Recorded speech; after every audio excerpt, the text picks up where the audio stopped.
Bakit po siya nakatoko niya, hindi na. Tumasayaw na. Grabe talaga, Permax. After 20 minutes, 20 to 30 minutes, nakalakad po sa tatay. Yes! Lakad tayo, lakad.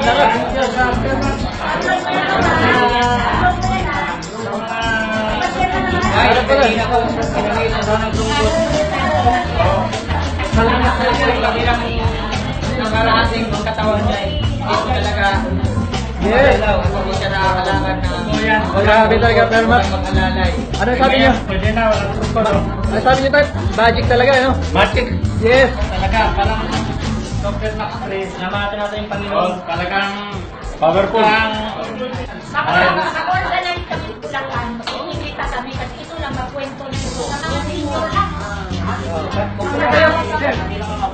Why barangay sa Pinagkabay. Wala na yung tungkod, wala na yung tungkod. Hanggang pinagaling tutusin ko yung mga anak ko dito. Nakatawa ko lahat. Hindi na lang may sakit. Hindi barangay. Like it. Kasi siya makatulong. Lakad pa tayo, lakad pa. Malakad pa. Napaka-powerful po talaga ng bawat tao. Napaka-powerful. Walang tungkod.